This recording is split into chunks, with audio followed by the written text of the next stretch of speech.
बंजारन बहू। कमला एक बहुत स्वार्थी महिला है। उसने पैसों के लिए एक ऐसे इंसान से शादी की जो पहले से शादीशुदा और एक बच्चे का पिता भी था। कमला के पति को मरे हुए एक अरसा बीत गया है। अब वो अपने सौतेले बेटे वैभव के साथ रहती है।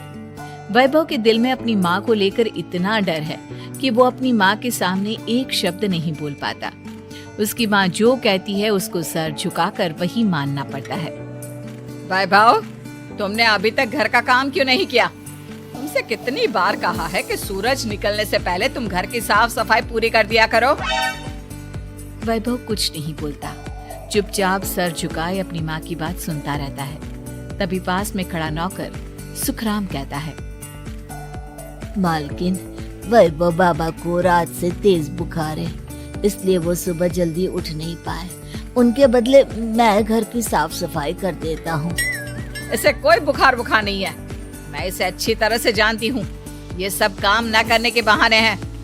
सुखराम काका, बोल दो इसे, सारे घर का काम यही करेगा। और इससे समय पर अपना काम पूरा नहीं किया तो इससे आज का खाना भी नहीं मिलेगा। मगर मालकिन, वैभव बाबा की सच में ही तबीयत खराब है, आप एक बार देख तो लीजिए। कमला बिना कुछ बोले वहां से चली गई और बेचारा वैभव तेज बुखार में भी काम करता रहा। कमला वैभव की शादी एक ऐसी लड़की से कराना चाहती थी जो अनपढ़ हो और कमला से इसी तरह डरे जिस तरह वैभव डरता है, ताकि वैभव की सारी जायदाद और धन दौलत उसकी मुट्ठी में रहे। लेकिन आज के जमाने में ऐसी लड़की मिलना मुश्किल है। कमला कार में यही सब कुछ सोचती जा रही थी कि तभी रास्ते में, अरे ड्राइवर, तुमने कार क्यों रोक दी? और ये इतना शोर कैसा? मैडम, आगे कुछ बंजारों का खेल चल रहा है, इसलिए भीड़ लगी है। मैं अभी भीड़ को साइड में करवाकर कार निकालता हूँ। ड्राइवर भीड़ को साइड करके कार निकालने की कोशिश करने लगा कि तभी कमला की नजर रस्सी पर चल रही एक फुलवा नाम की बंजारन पर पड़ी। क्यों ना मैं इस बंजारन की शादी वैभव से करा दूं? ये तो अनपढ़ लग रही है, मेरे पैरों तले दबकर भी रहेगी। मुझे अभी इसके माँ बाप से बात करनी होगी। ये सोचकर कमला ने उन बंजारों से बात की और उन्हें शाम को अपने घर बुलाया। फुलवा के माता पिता वहां उसे लेकर आ गए। उन्होंने इतना आलीशान घर पहले कभी नहीं देखा था। अच्छा हुआ आप लोग आ गए। देखिए, मुझे घुमा फिरा कर बात करने की आदत नहीं है, इसलिए सीधे सीधे मुद्दे पर आती हूँ। मुझे आपकी बेटी बहुत पसंद है। मैं अपने इकलौते बेटे की शादी आपकी बेटी फुलवा से कराना चाहती हूँ। इसके बदले में आप जो चाहो वो ले सकती है। तभी फुलवा की माँ कहती है, ये क्या कह रही है मैम साहब? कहीं आप हमारी गरीबी का मजाक तो नहीं उड़ा रही ना? आप मेरे बेटे से मिल लो। अगर आपको मेरा बेटा पसंद आता है तो मैं कल से ही शादी की तैयारी शुरू कर दूंगी। सुखराम, सुखराम, वैभव को लेकर आओ। फुलवा अपनी माँ के कान में फुसफुसाती है, माँ, कहीं इस मेम साहब का छोरा पागल तो ना है? फुलवा अपनी माँ से बात कर रही होती है कि वैभव वहाँ आता है। फुलवा उसे देखती ही रह जाती है और उसके माता पिता उसकी शादी तय कर देते हैं। शादी वाले दिन किसी को फुलवा और वैभव की बेमेल विवाह की बात समझ में नहीं आती। फिर भी एक औरत कमला से पूछ ही लेती है, कमला जी, आपने अपने इकलौते बेटे की शादी देहाती गवार से क्यों करा दी? ये बंजारन आपके घर की बहू बनने लायक तो नहीं है। कम से कम अपने स्टेटस का ही ख्याल कर लिया होता। बहू तो अपने टक्कर की लाती, आपने तो बंजारन को ही बहू बना लिया। अब कमला को समझ में नहीं आ रहा था कि इस बात का क्या जवाब दे। वो कुछ देर चुप रही और सोच समझ कर कहती है, बहन जी, आपको तो पता है आजकल के बच्चे किसी की बात कहाँ सुनते हैं। मैं तो अपनी बहू एक पढ़ी लिखी और अपनी सोसाइटी की ही ढूंढ रही थी। लेकिन मेरे बेटे ने मेरे सामने इस बंजारन को लाकर खड़ा कर दिया। बोला कि मैं शादी करूंगा तो इसी से। अब भला मैं क्या करती, मुझे अपने बेटे के सामने झुकना ही पड़ा। कमला की ये बातें सुखराम भी सुन रहा था। उसने ये सारी बातें वैभव को जाकर बता दी। काका, मैं तो फुलवा को जानता भी नहीं, फिर माँ मेरे बारे में झूठ क्यों कह रही है?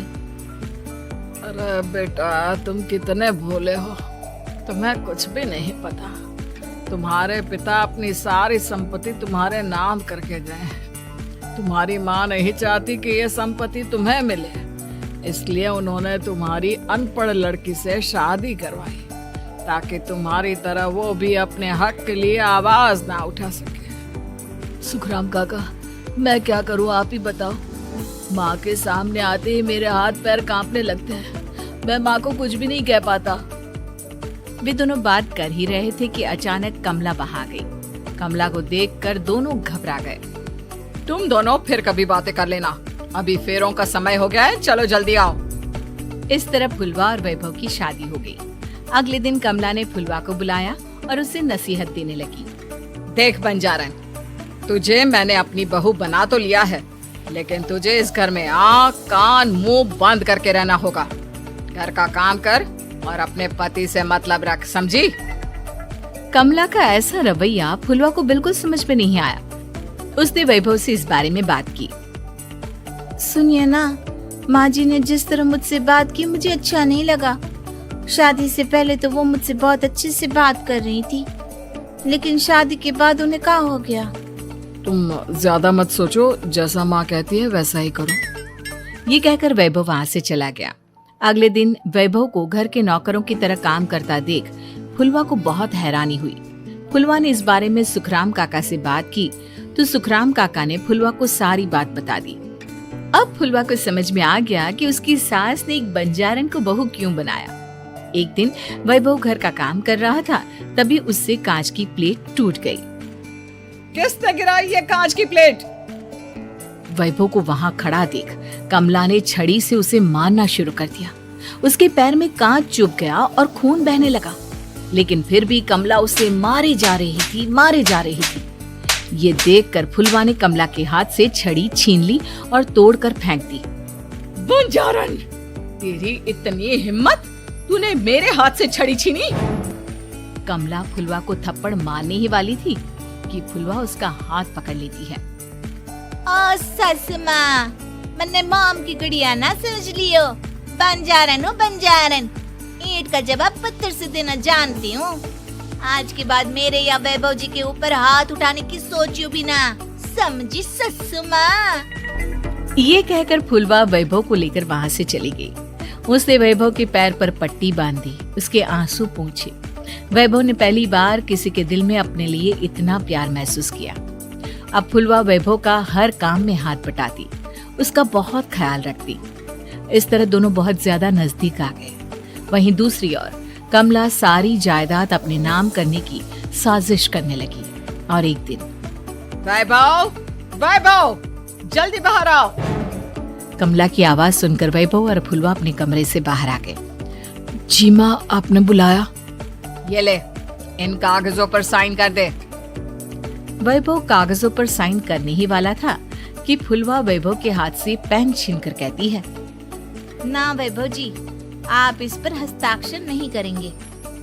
आओ बंजारन, मैं तुझसे बात नहीं कर रही। ये बात मेरे और मेरे बेटे के बीच की है। चुपचाप पेन दे दे, नहीं तो तेरी खाल उधेड़ लूंगी। सस माँ, बंजारन की खाल इतनी भी ढीली ना होवे कि कोई भी उधेड़ लेवे। जो यकीन ना आता हो तो देख ले उतार के। और हाँ, बंजारन जरूर हूँ पर अनपढ़ ना हूँ। मन्ने भी पता है कि किसी भी कागज पर साइन करने से पहले उसे अच्छी तरह पढ़ लेवे। पेन देती है या नहीं? ये कहकर कमला फुलवा को मारने आई तो फुलवा ने कमला को धक्का दे दिया और वो नीचे गिर गई। कमला डरकर वहां से भाग गई। अब फुलवा ने वो कागज उठाए और वैभव के साथ सीधा वकील के पास चली गई। वकील ने वो कागज देखे और फुलवा को बताया, वैभव के पिता की सारी जायदाद और संपत्ति वैभव के नाम है, लेकिन वैभव की सौतेली माँ इस संपत्ति को अपने नाम कराना चाहती है, इसलिए इन कागजों पर वो साइन करा रही थी। तो अब हमें क्या करना चाहिए वकील साहब? वकील ने फुलवा और वैभव को सब कुछ अच्छी तरह से समझा दिया। अब दोनों घर पर पुलिस को लेकर पहुंचे। कमला पुलिस को देखकर घबरा गई। पुलिस ने कहा, आपके नाम की कंप्लेंट हुई है, आपको हमारे साथ थाने चलना होगा। कंप्लेंट? कैसे कंप्लेंट? आप अपने सौतेले बेटे पर बहुत अत्याचार करती हो। धोखे से सारी जायदाद अपने नाम करा रही थी। अब नहीं इंस्पेक्टर साहब, जरूर ये मेरी बहू की कोई साजिश है। इसने गलत कंप्लेंट की है। मैडम, शिकायत आपकी बहू ने नहीं बल्कि आपके बेटे वैभव ने की है। कमला वैभव का नाम सुनकर दंग रह गई। जिस बेटे ने कभी उसके सामने सर नहीं उठाया था, आज वही बेटा उसके सामने पुलिस को लिए आया है। वैभव, तुम्हारी इतनी हिम्मत कि तुम पुलिस को ले आए? हाँ माँ, मैं लाया हूँ पुलिस को, और मेरे अंदर इतनी हिम्मत कभी ना आती अगर फुलवा मेरा साथ ना देती। आपने बंजारन बहू को लाकर अपने ही पैर पर कुल्हाड़ी मारी है माँ। मैडम, अब की बात खत्म हो गई हो तो चलो हमारे साथ। वैभव, मुझे माफ कर दो, मुझे थाने मत भेजो। हाँ, आज के बाद मैं तुम्हें कभी नहीं मारूंगी, तुम्हें कभी परेशान नहीं करूंगी, मुझे माफ कर दो। वैभव अपनी कंप्लेंट वापस ले लेता है और पुलिस वहां से चली जाती है। वैभव अपनी सौतेली माँ से कहता है, मैंने पुलिस को वापस तो भेज दिया है, लेकिन मैं आपको माफ नहीं कर सकता। आपने बचपन से आज तक कभी मेरे सर पर हाथ नहीं रखा, हमेशा मुझे मारती रही, नौकरों की तरह बर्ताव करती रही। आप इस घर में नहीं रह सकती, चली जाइए यहाँ से। कमला घर छोड़कर चली गई और सड़क किनारे खड़ी होकर सोचने लगी, काश मैंने वैभव को माँ की तरह प्यार किया होता तो आज मैं इस तरह से बेसहारा ना हो जाती।